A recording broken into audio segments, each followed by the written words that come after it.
Buenas noches a todas y todos los presentes, así también como a todas las personas que nos sintonizan a través de los diferentes medios de comunicación y vías de comunicación que esta conferencia vespertina tiene, redes sociales y otros instrumentos.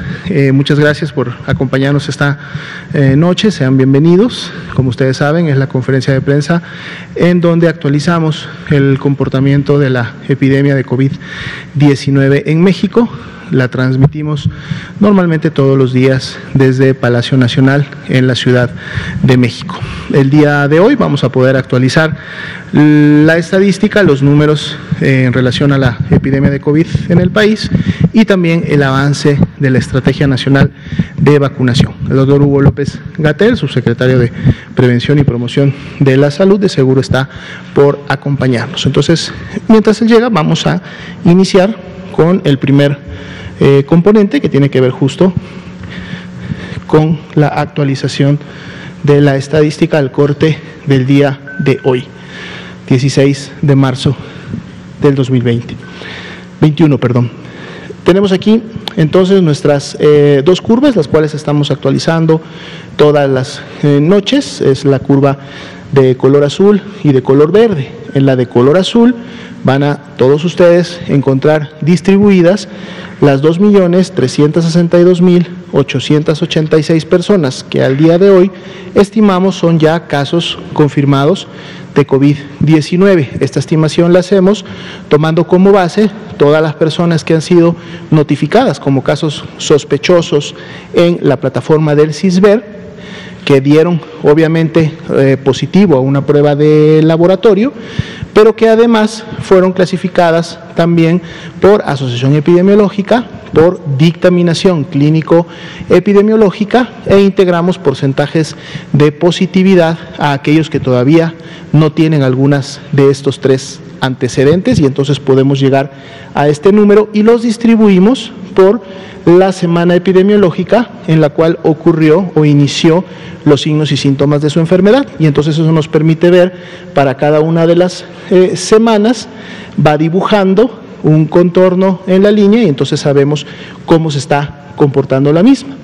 Veamos que para la semana número 9, que es la semana que empezamos a graficar a partir del día domingo, recordemos que estamos cursando la semana 11, pero siempre graficamos o abrimos la gráfica 2 semanas atrás. Esta es una práctica en el medio epidemiológico que se hace precisamente para evitar sesgos que tienen que ver con la notificación, con el diagnóstico, con la emisión de resultados, y entonces el comportamiento que vemos de hace o hasta 2 semanas atrás es realmente el más apegado a lo que está pasando en función de la notificación en el CISBER. Y entonces, bueno, ya veíamos que esta semana volvíamos a abrir nuevamente con un descenso, es decir, entre las semanas 8 y 9 graficadas, que para el día de hoy es de un menos 7%.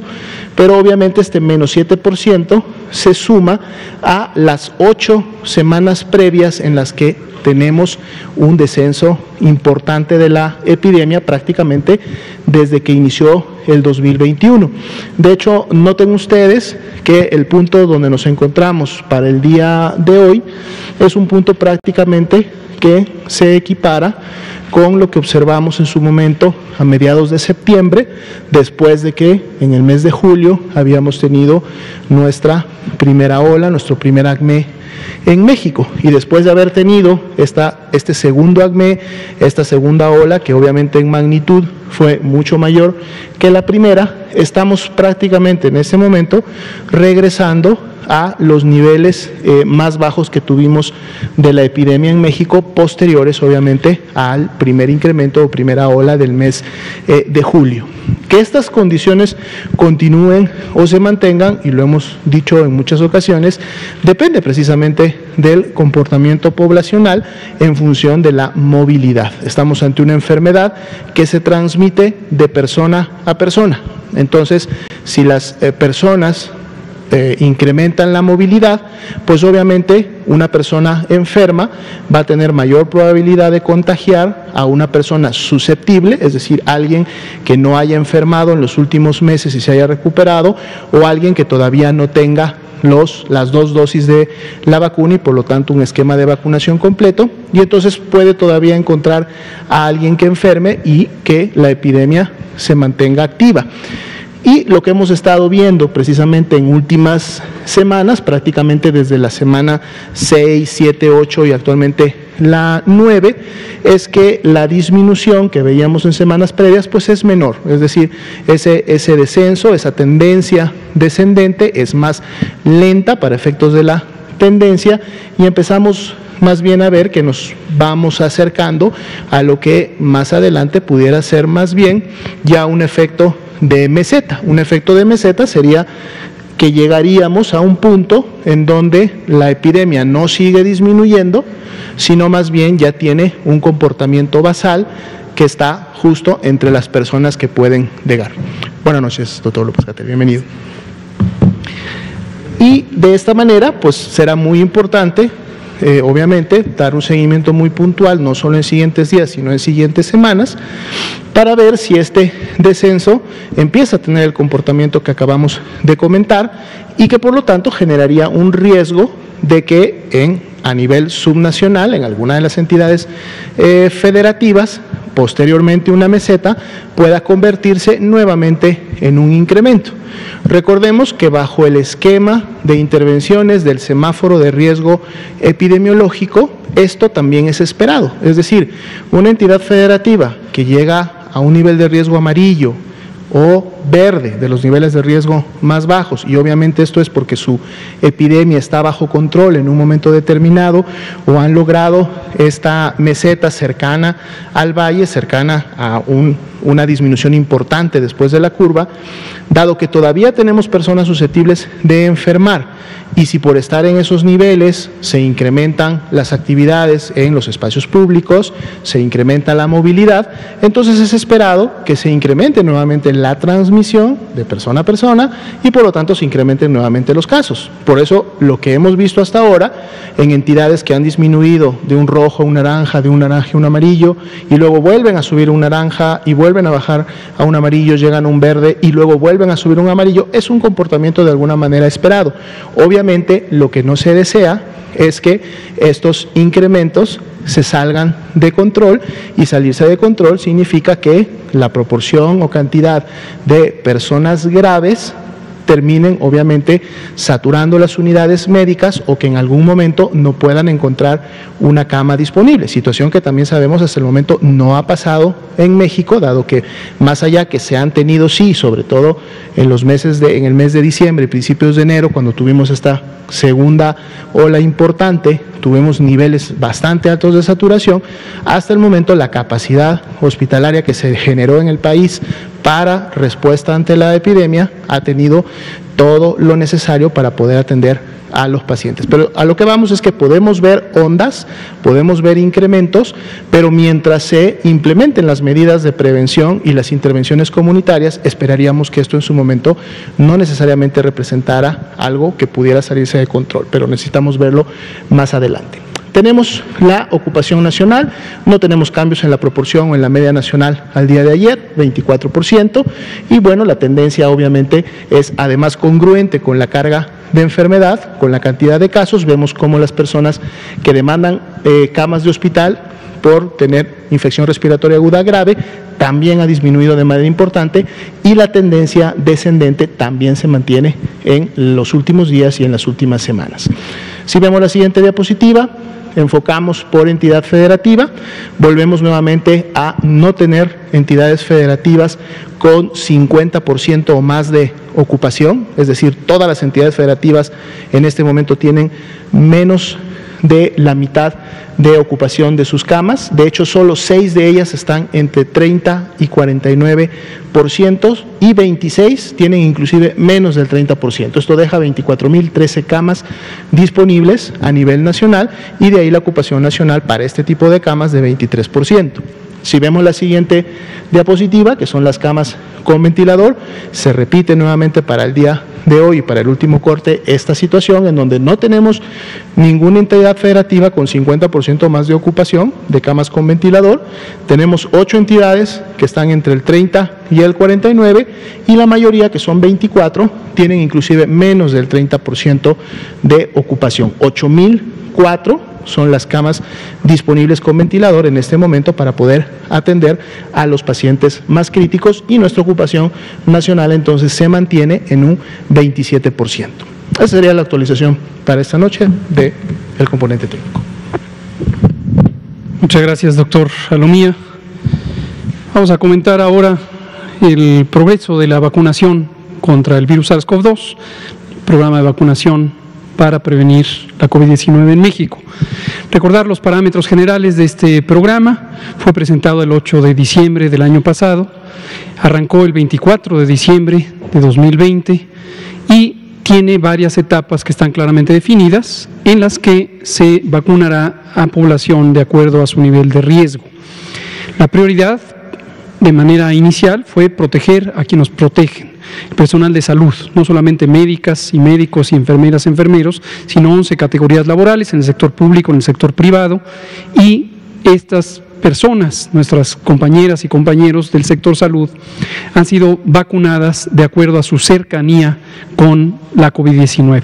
Definimos el caso de trabajadores y trabajadoras de primera línea, también de segunda línea, en el espacio hospitalario, en la atención prehospitalaria, en la atención de medicina comunitaria. Y sigue esta vacunación, se está cubriendo al personal de salud y además tenemos las y los adultos mayores, las personas que tienen 60 y más, que representan precisamente esta etapa número 1 del programa de vacunación. Hoy vamos a comentar que hoy logramos aplicar casi 100.000 dosis, 97.822. Esta mañana, en la conferencia matutina con el presidente, platicábamos de cómo ocurren estas variaciones.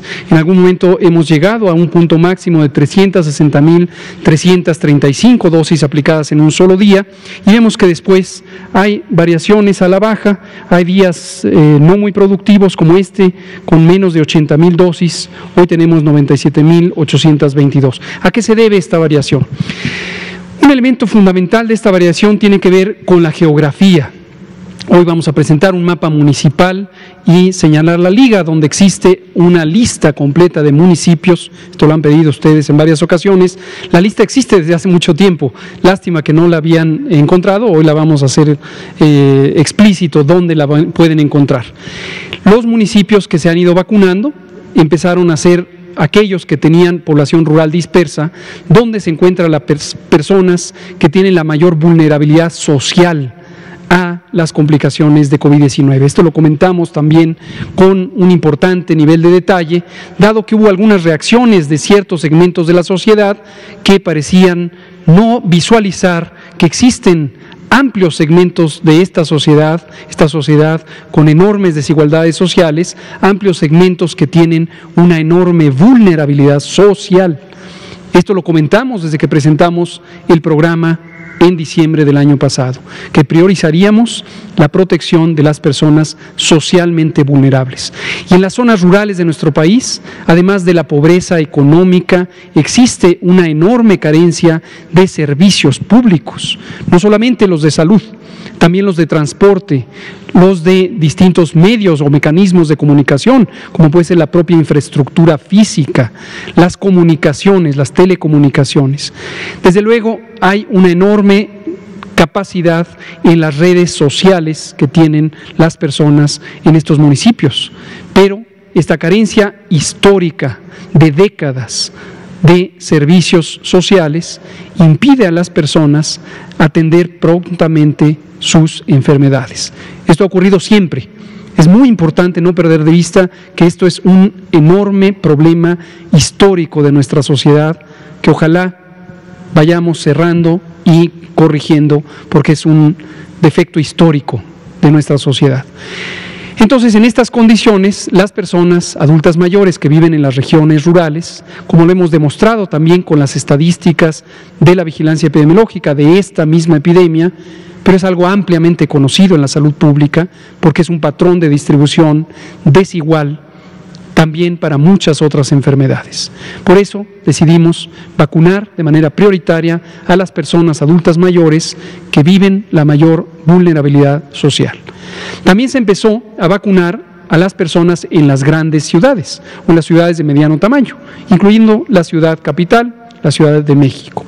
¿Por qué razón? Porque evidentemente la dinámica de transmisión de la epidemia también involucraba importantemente la actividad en las regiones o ciudades o zonas donde existe la mayor densidad poblacional, tamaño poblacional y movilidad de las personas. Este es un fenómeno que también hemos explicado varias veces, que se llama técnicamente el momentum poblacional de transmisión o la inercia poblacional de transmisión, y es un fenómeno en el que la velocidad de propagación y la persistencia de la propagación es mayor en zonas altamente densas en población.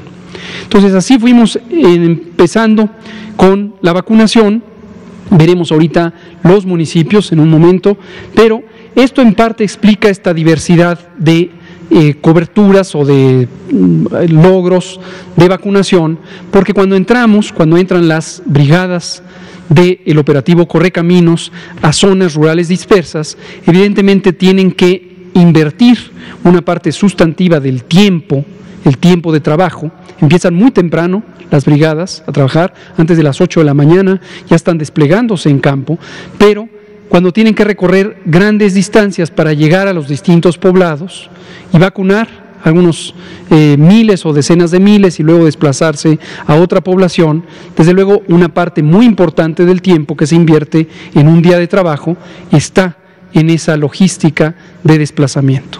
Y eso es lo que hace que en algunos días tengamos una menor vacunación comparado con otros días.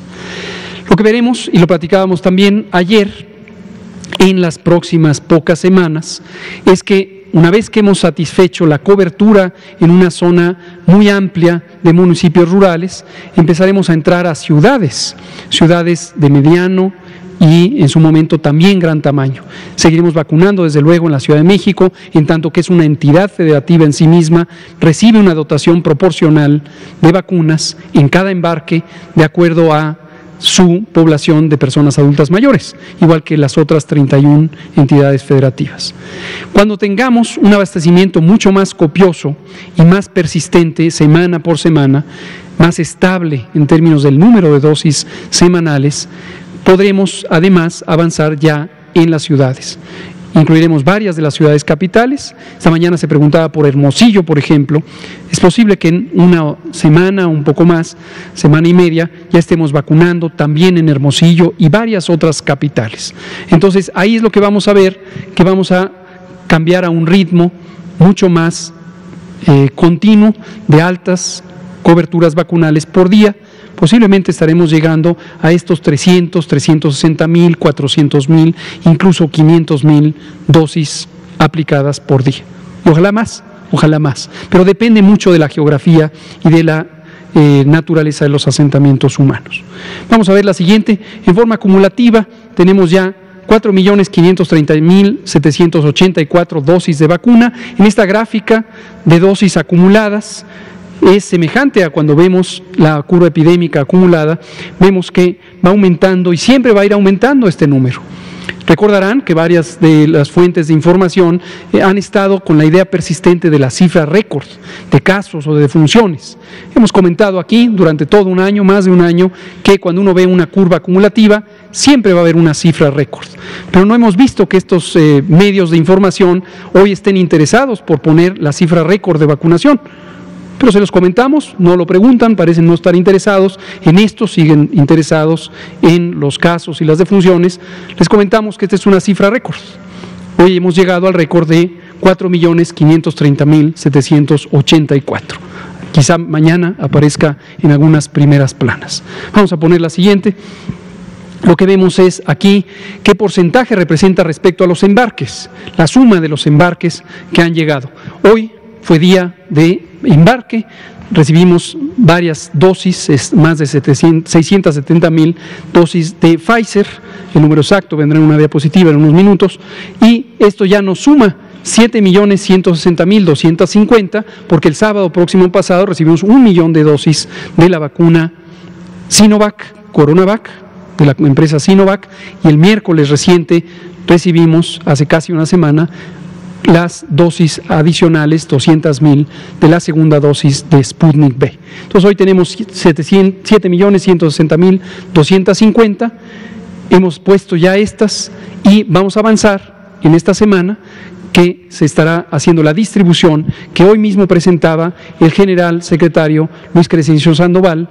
Agradecemos públicamente siempre y con mucho orgullo a nuestras Fuerzas Armadas el apoyo que dan al operativo Correcaminos con muchas actividades. Una de ellas, la distribución logística, la protección de las personas, la protección del operativo y desde luego también la propia vacunación, dado que en las Fuerzas Armadas, tanto el Ejército como en la Marina, hay un personal de altísimo nivel de competencia en sanidad militar y sanidad naval, y participa también vacunando.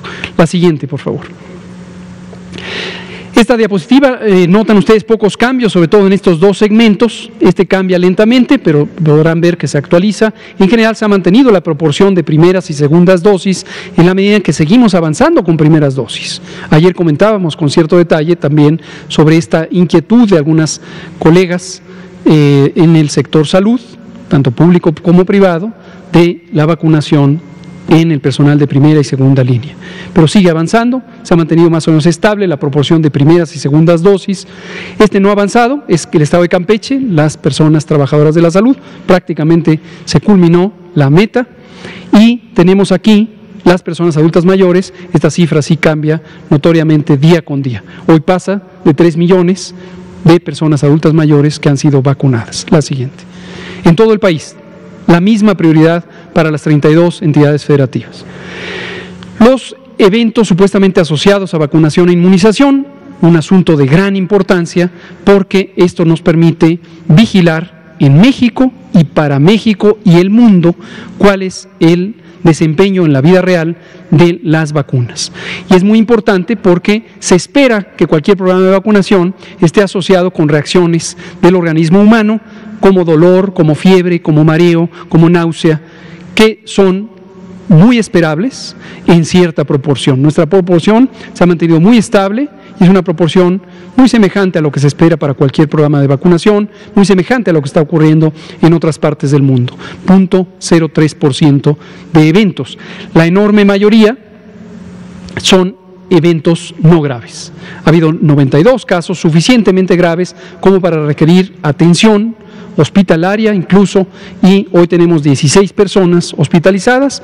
Noten siempre que esta cifra va cambiando y no se trata de las mismas personas, la mayoría egresan en los primeros 2 o 3 días. ¿Qué tipo de eventos ha habido de consideración? Eventos alérgicos, convulsiones en personas que ya se sabían con enfermedad convulsiva, con enfermedades epilépticas y otros. En la mayoría de los casos, prácticamente en la totalidad de los casos, excepto una compañera médica que fue la primera que tuvo un evento grave, una mielitis, no han sido de consideración, no han dejado ninguna huella permanente. Incluso nuestra compañera médica se recuperó prácticamente, pero requirió una atención mucho más especializada y avanzada. Esto es lo que podemos informar. Y seguimos también comentando cuando ocurren estos eventos desafortunados, como el que ocurrió hace unos pocos días, ayer, en la Ciudad de México, de muertes en personas de edad avanzada que son vacunadas. Y es natural tener una inquietud de si será o no la vacuna la que le causa la muerte. Y esto se analiza de manera muy rigurosa, por eso tenemos un comité médico científico de dictaminación que analiza la información clínica de las personas. En algunos casos ha habido estudios de laboratorio, en algunos casos ha habido incluso la necropsia como un recurso extremo que se usó recientemente en un caso semejante en el estado de Hidalgo. Y hemos tenido, por suerte, la tranquilidad de que los hallazgos del dictamen no sugieren una relación entre la vacuna y la causa de la muerte, y en cambio se encuentran los hallazgos correspondientes a la causa de la muerte. Es lamentable, obviamente, que las personas pierdan la vida, pero lo que es tranquilizador para el resto de la población y para el mundo es que las vacunas siguen siendo vacunas seguras y eficaces. Vamos a ver algunos detalles que comentábamos. Hoy 667.875 fueron las dosis que se recibieron esta mañana. Acudió al aeropuerto el doctor Svarch, comisionado federal de COFEPRIS, acompañado del doctor Víctor Hugo Borja, el nuevo coordinador médico del INSABI, y también el doctor Rodolfo Lehmann, el subdirector general médico de Pemex, y la maestra Olga Piña Gutiérrez, comisionada de Operación Sanitaria de COFEPRIS. Recibieron este embarque y este embarque llegó al aeropuerto de la Ciudad de México, a Guadalajara, a Monterrey y a Querétaro, como ha estado ocurriendo ya con los embarques de Pfizer-BioNTech, que llegarán todos los martes por varias semanas más. La siguiente, por favor. Aquí está la actualización. Esta es la suma actualizada de las vacunas de Pfizer-BioNTech, lo otro no ha cambiado desde lo que comentamos ayer.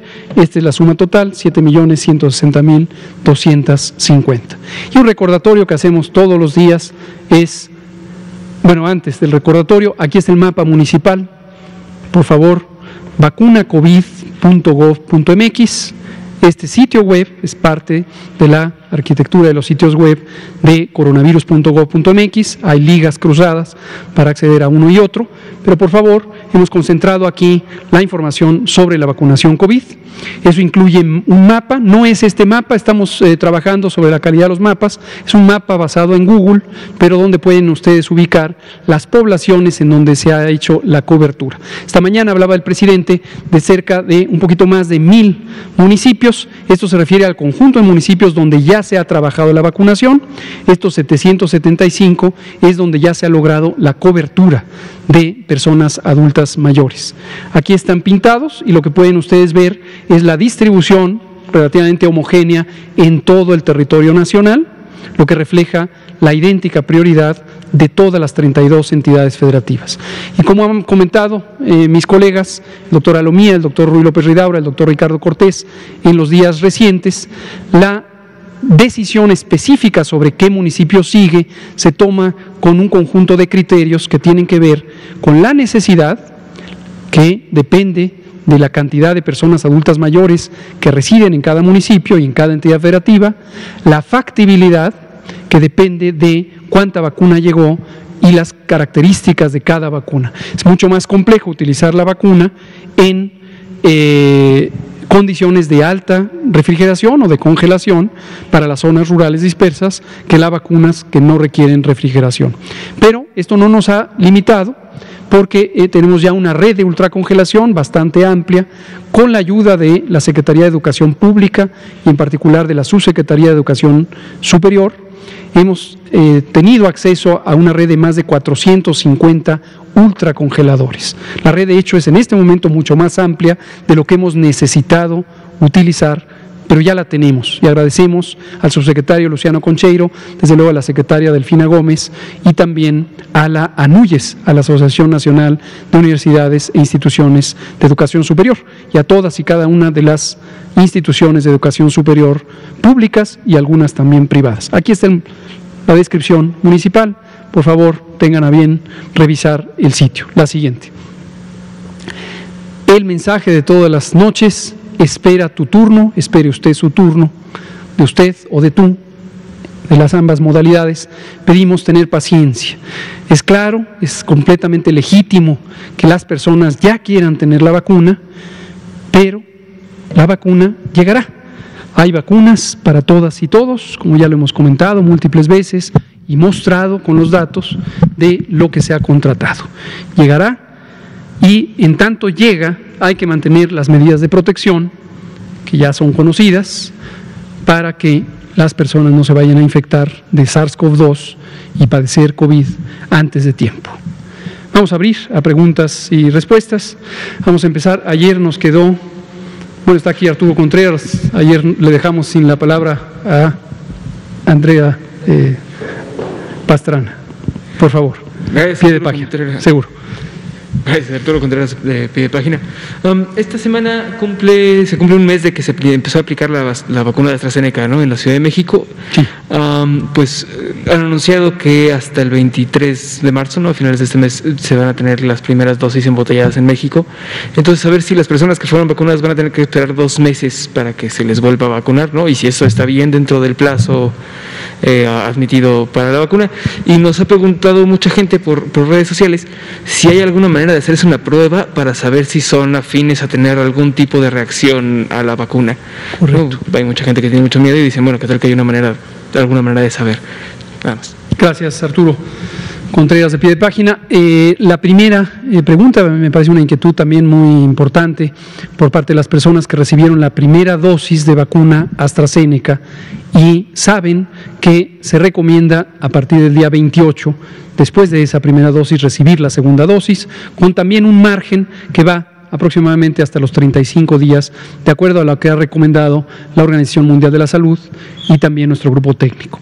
La respuesta, espero, tranquilizadora es no tienen que esperar, desde luego, 2 meses, porque si bien es cierto que las vacunas AstraZeneca envasadas en México se espera que estén listas para liberarse a finales del mes o casi durante el mes de abril, la compra que se hizo por parte de Birmex consiste en las 870,000 dosis que fueron utilizadas y otro abastecimiento de 1.2 millones de dosis que estarán próximas ya a llegar.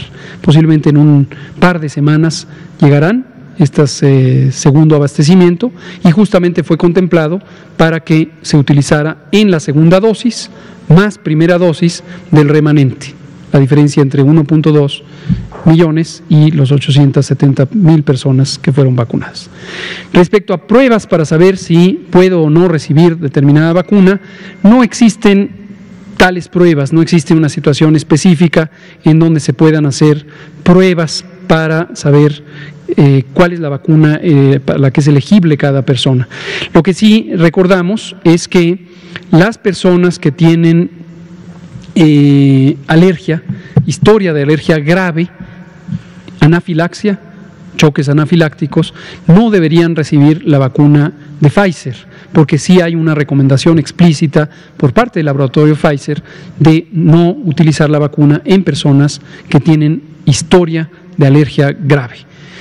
Y es preferente esperar a otra vacuna y es muy importante, si ya se conoce esto, abstenerse de acudir cuando se está utilizando la vacuna Pfizer o, mejor aún, informar que se tiene una alergia grave para que quede registrada la persona como elegible para vacunación, pero con una vacuna sustituta y se programe su vacunación con otra de las vacunas que están disponibles. Muchas gracias. Por favor, adelante. Nos vamos así en escaneo, empezando por quienes no participaron ayer. Hoy no le va a tocar a Natalia. Por favor, adelante. Gracias, buenas noches. Andrea Vega, de Animal Político. Son dudas sobre la vacunación a personal médico. Estábamos revisando la editorial del número de marzo-abril de la revista Salud Pública y veíamos que ahí el Grupo Técnico Asesor de Vacunación refrenda que recomendó vacunar primero al personal de salud y después avanzar con la población de acuerdo con el riesgo de muerte. La pregunta es, ¿por qué no se terminó primero de vacunar al personal de salud? Esa es la primera y tengo otras dos. Con mucho gusto, Andrea. Esto lo hemos comentado también varias veces, tanto ahorita en la tarde como en la conferencia de los martes en el Pulso de la Salud. Y yo explícitamente me he referido, para tranquilidad de todos nuestros colegas del Grupo Técnico Asesor en Vacunación, que le preside la doctora Celia Alpuche, he dejado muy en claro que el propósito del Grupo Técnico Asesor no es hacer la política de vacunación. No son ellas y ellos quienes hacen la política de vacunación, pero sin duda para nosotros es importantísimo, es crucial las recomendaciones que nos da este grupo técnico asesor. Este grupo está conformado por personas mexicanas y algunos extranjeros que tienen un altísimo nivel de experiencia, de conocimiento, de juicio, de visión sobre no solamente los aspectos de salud, médicos o de virología o de epidemiología y muchos campos de la salud, sino también de otras disciplinas, la bioética, por ejemplo, el derecho, los derechos humanos, los derechos de las mujeres, por ejemplo. El grupo fue seleccionado por invitación de nosotros, del gobierno, precisamente porque reconocemos esta enorme capacidad de ellas y de ellos. Entonces, algunos medios, me parece que el suyo, Animal Político también, y el suyo, Natalia, Reforma, y el Universal y varios otros, empezaron a sembrar esta idea de que el gobierno desoía al grupo técnico asesor. Pues esto evidentemente está fuera de lugar, porque si no, no hubiéramos conformado un grupo técnico asesor. Quizá la pieza que no han ustedes incorporado es que una cosa es un grupo técnico asesor y otra es quién hace la política. Esto es análogo al grupo de asesoría estratégica que tiene la OMS, donde participa como presidente del grupo precisamente uno de los miembros muy destacado de nuestro grupo técnico asesor, el doctor Alejandro Cravioto Quintana. Pero no es el papel del grupo de asesoramiento estratégico tomar las decisiones que toma la OMS. Lo que hace es asesorar. Esta quizá es la palabra clave que les ha faltado visualizar. Ahora, respecto a las recomendaciones que nos hizo el grupo, efectivamente siguen vigentes y son muy importantes, y fue cubrir al personal de salud, y hemos definido al personal de salud de primera línea y de segunda línea. Ayer mismo lo explicábamos por enésima vez, y esta calificación o nomenclatura, dejamos muy en claro, no tiene nada que ver con niveles de preferencia, tiene que ver con cercanía con la experiencia de riesgo COVID. Y tenemos también otros elementos de la población de enorme importancia por cubrir, como son las personas adultas mayores. Entonces, las consideraciones finales que se toman en cuenta para definir la política incluyen, y siempre van a incluir, las recomendaciones del grupo técnico asesor, incluye la realidad de cómo, cuándo y a qué velocidad van llegando las vacunas, incluye los elementos de logística de vacunas, incluye los elementos que acabo de enfatizar una vez más de la vulnerabilidad social relacionada con la pobreza, las desigualdades socioeconómicas, la carencia de servicios, incluye la necesidad de activar diversos elementos de la vida pública que tienen que ver con derechos fundamentales, como el derecho a la educación. Varios países están en este momento también buscando utilizar a la vacuna como un elemento que represente un mecanismo crítico para activar el derecho a la educación pública. Todo esto lo hemos venido explicando, pero con mucho gusto lo volvemos a explicar siempre que haga falta. Que lo he explicado varias veces, pero quizá no ha quedado claro porque no se ha explicado muy claramente.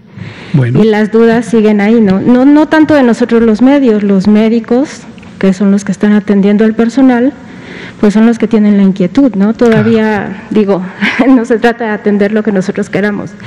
Ellos están preguntándose cuándo les toca su vacuna. No se sabe por qué no se determinó de vacunar al personal de salud. Nos dicen, por ejemplo, los médicos de hospitales privados que no les han dado fecha y nadie les da fecha. Entonces, ¿por qué no se ha terminado de vacunar a los médicos y cuándo se les va a vacunar a los de hospitales privados? Ayer, le consta aquí a Natalia, quien lo preguntó, dedicamos un buen tiempo a eso. Lo preguntó Juan Hernández de Grupo Cantón. Ayer dedicamos también, pero lo volvemos a explicar. Las personas trabajadoras de la salud, que no son solamente médicos y médicas, nuestros colegas médicos y médicas han sido los que han tenido quizá la mayor oportunidad de expresarse públicamente. Algunos se han vinculado en forma gremial y se han expresado incluso con pancartas o en la vía pública, etcétera, en algunas entidades federativas. Pero también hay otras 11 categorías laborales, por ejemplo los camilleros, por ejemplo las recepcionistas, por ejemplo el personal de laboratorio, por ejemplo las personas inmunoterapeutas, los técnicos de rayos X, etcétera, que participan en la esfera clínica, es decir, la práctica de atención a las personas COVID. Y de estos conjuntos de personal tenemos identificadas las unidades COVID, mayormente son públicas, casi no diría que ninguno porque ha habido varios, pero pocos. Comparativamente, si tomamos el conjunto de unidades de salud privadas y el conjunto de unidades de salud públicas, es muy claro que la proporción de establecimientos que deliberadamente atendieron COVID en el sector público es mucho más grande que en el sector privado. Ayer mencionábamos corporaciones hospitalarias que decidieron no atender COVID, punto. Decidieron en sus hospitales no se atiende COVID, por razones varias que no viene al caso ahorita comentar. Y en este momento que ya está la vacuna, lo que hemos encontrado es un conjunto muy heterogéneo en el sector privado particularmente, de personas con distintos grados de cercanía a el riesgo de exposición al virus SARS-CoV-2. En varios casos se ha podido documentar que las personas están en cercanía con la unidad clínica que atiende COVID y son los elementos que han sido ya vacunados. No se limita ahí, seguimos todavía ampliando la cobertura tanto en el sector público como en el sector privado, como lo acabo de mencionar también con la diapositiva.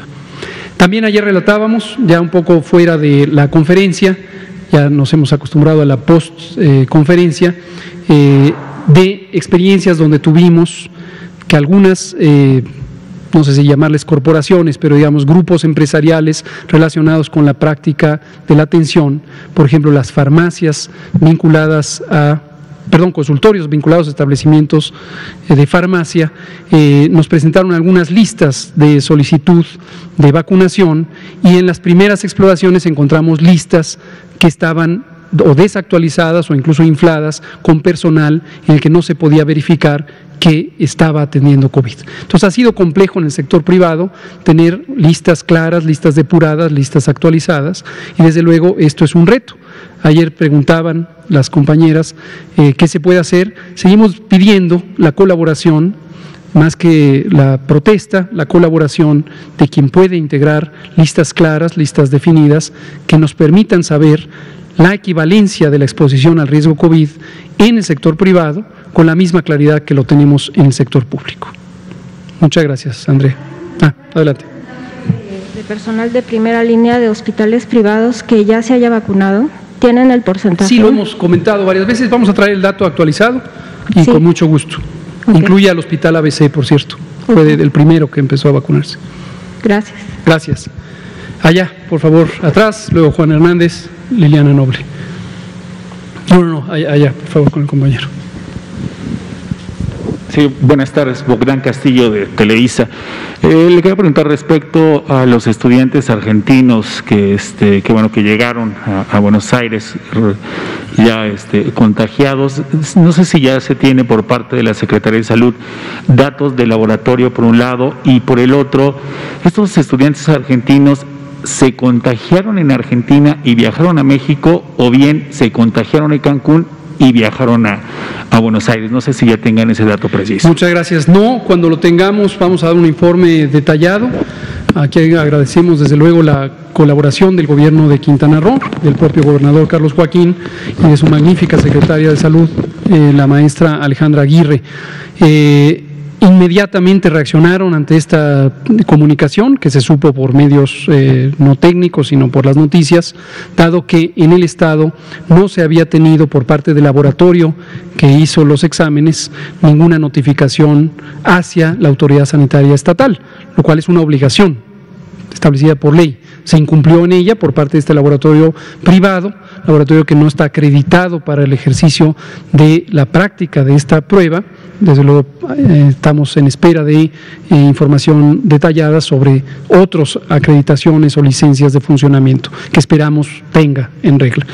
Y sin embargo, a pesar de que no existía esta notificación, en cuanto el Estado tomó conocimiento de esto, empezó un operativo amplio de investigación en los hoteles. Se tiene bien identificados los hoteles en donde estuvieron alojados estos muchachos y muchachas, estas personas jóvenes, y hay un operativo de investigación como si fuera un brote existente y también de una serie de capacitaciones al personal con base en los protocolos de seguridad sanitaria en la industria turística que fueron establecidos desde hace varios meses y que, por cierto, Quintana Roo fue uno de los ejemplos más positivos de adopción muy temprana temprana de estos protocolos.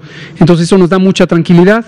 Quintana Roo, siendo un estado que depende de la industria turística, se tomó muy en serio la seguridad sanitaria en la industria turística, particularmente en Cancún, pero desde luego también en Chetumal y otros lugares, Cozumel, Isla Mujeres, etcétera, y sobre lo ya construido están trabajando sobre este informe.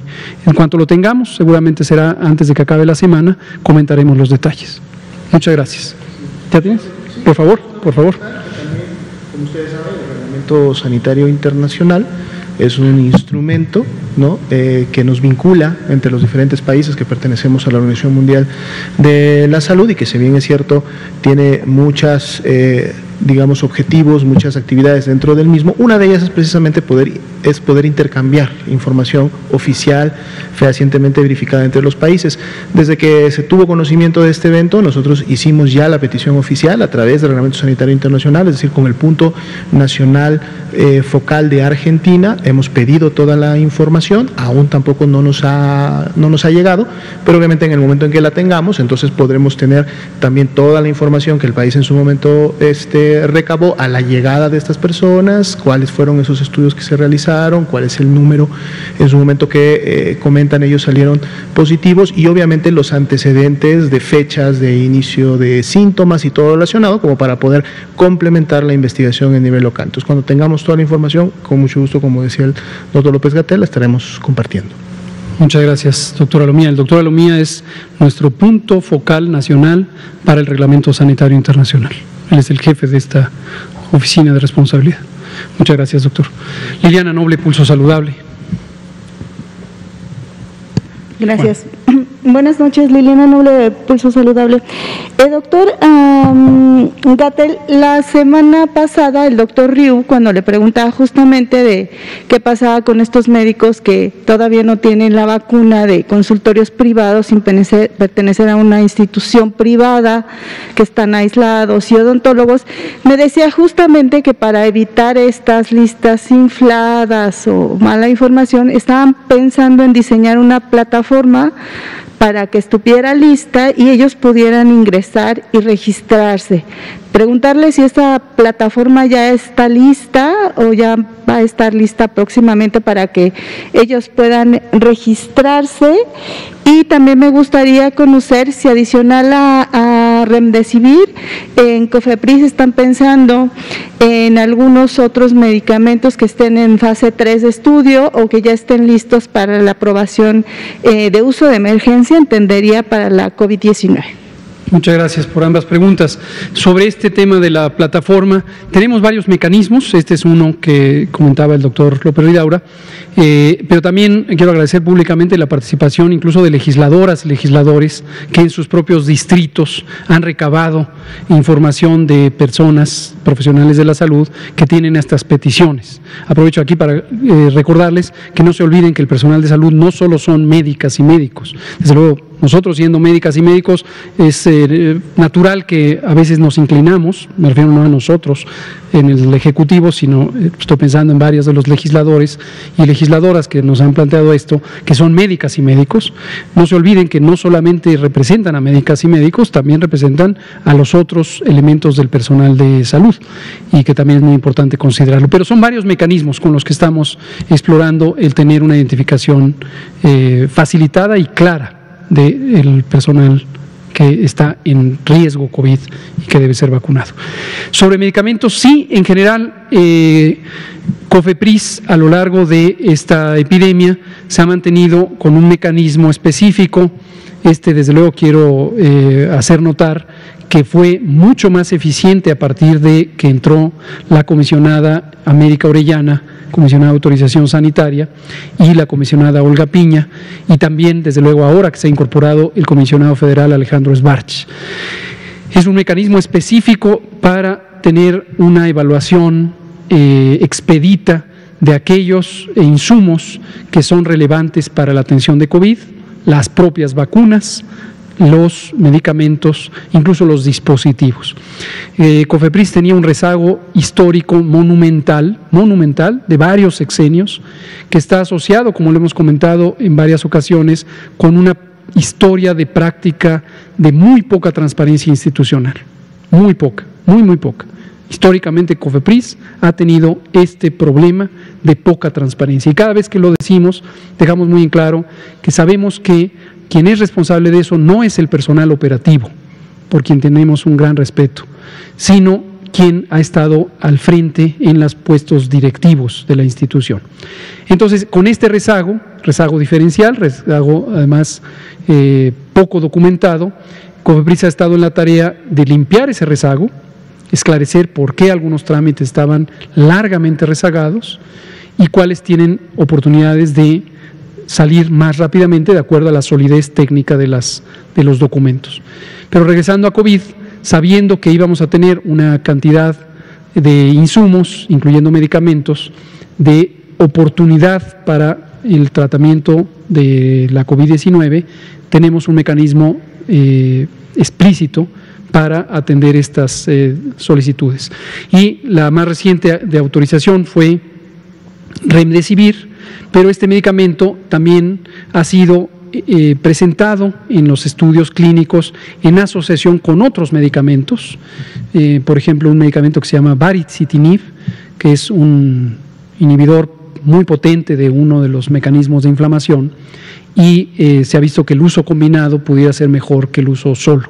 Entonces también se están considerando y se está evaluando este otro tipo de medicamentos. Por el momento no quisiera comentar cuál es el estado de resolución hasta que el comisionado Sbarch nos lo indique. Okay. Y finalmente, doctor, me comunican que en el municipio de Tlaltizapan, de Zapata, en Morelos, el ayudante de la presidencia municipal de este pequeño municipio, se llama Omar Pérez Jiménez, les dijo a los adultos mayores que la Jornada Nacional de Vacunación, que no se hicieran ilusiones, que la Jornada Nacional de Vacunación terminaba el 24 de marzo y que no iba a haber vacuna para ellos. La verdad es que me dio mucha tristeza porque hay personas muy viejitas que se comunicaron conmigo y llorando me hicieron este comentario, y creo que no está padre escuchar a alguien añoso que tenga esta tristeza cuando ve que en otros lugares sí está ocurriendo. Y también ahí en Morelos me comunican que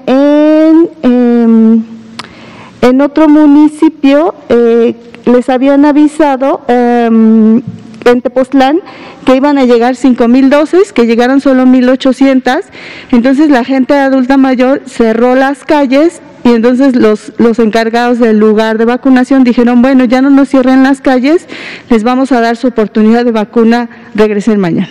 Entonces me gustaría que nos platicara, o más bien que ayudara a esta gente a que primero no les tomen el pelo, que no se dejen engañar y que lo que les prometan, que les cumplen, porque finalmente es una vacuna que se paga con los impuestos de todos nosotros, ¿no? Así es, gracias. Muchas gracias. Aquí aprovecho a retomar las palabras de nuestro comisionado Alejandro Sbarch esta mañana en el aeropuerto, recordarle a toda la población que se trata de un programa de cobertura universal, como atinadamente enfatizaba el presidente, de cobertura universal. Esto quiere decir todas las personas en México van a recibir esta vacuna. Se ha comprado, se ha contratado ya, en algunos casos ya comprado, en otros contratado para que sea entregada, y cuando se entregue será pagada la vacuna para todas y todas las personas en México, de modo que no importa dónde viva usted, en cualquier lugar, Tlaltizapán, Morelos, Tepoztlán, Morelos, o cualquier lugar, en cualquier entidad federativa, le va a tocar la vacuna. Es un programa del Gobierno de México. Efectivamente es un programa que se paga con el Tesoro de la Nación, con los impuestos de todas y todos quienes pagamos impuestos y otras recaudaciones que tiene el Estado mexicano, y de ahí viene. Entonces no se le debe un favor a nadie, absolutamente. Es un derecho, es parte del derecho a la protección a la salud, que está consagrado en el artículo 4 de nuestra Constitución de manera explícita, y todas y todos van a tener esta vacuna. Entonces, tener cuidado, no dejarse engañar. Si alguien en una autoridad local o alguien representante de una comunidad en forma local le dice que se han tomado decisiones de que se suspende el programa, no es el caso. El programa solo va a terminar cuando se haya cumplido la meta, que es cubrir a todas y todas las personas con esta vacuna. Muchas gracias, Liliana Noble. Juan Hernández y Otilia Carvajal, nos quedan pocos minutos, pero a ver si logramos. Rápidamente. Bueno, Juan Hernández de Perico Baxa, Grupo Pacatón.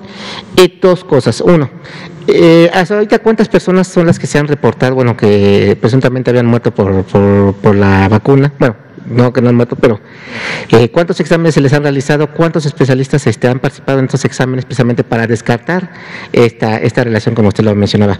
Y la segunda, bueno, hay dudas referente a lo que había informado el presidente López Obrador de que en abril se termina de vacunar a todo lo que es los adultos mayores, pero ¿es la primera dosis o ya las dos dosis completas? Sería eso rápidamente. Muchas gracias. Le respondo la segunda para que haya claridad.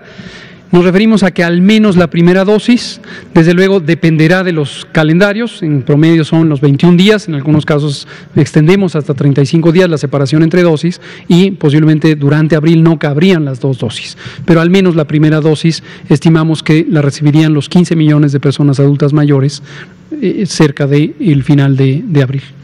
Lo otro se lo pido al doctor Alomías, si es tan amable de comentar. Sí, con mucho gusto. Este grupo de expertos nacional, que es el que dictamina los ESAVIS graves, obviamente está en el marco de las atribuciones y la coordinación del Centro Nacional de Salud para la Infancia y la Adolescencia, que es el que obviamente tiene todo el control de los programas de vacunación.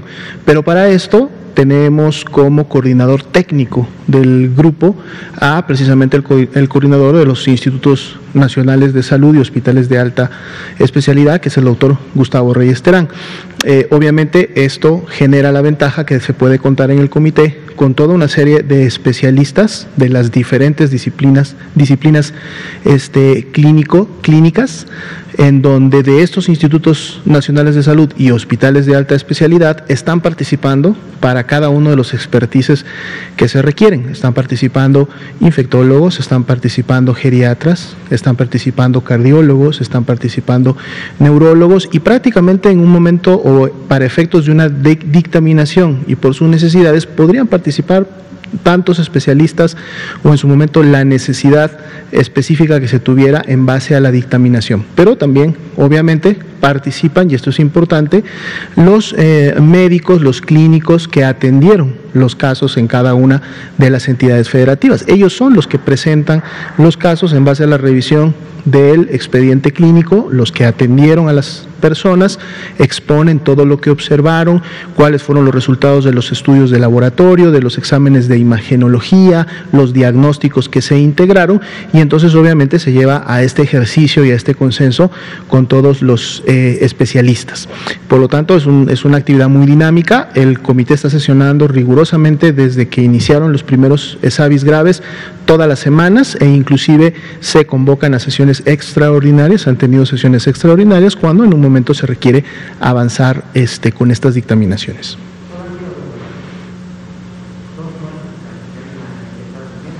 No, hasta el momento tenemos ya dictaminadas 9 defunciones que la dictaminación ha sido muy clara, que no hay ningún tipo de causalidad ni relación a la vacuna, es decir, son defunciones que lamentablemente han ocurrido, pero que son coincidentes con el antecedente vacunal.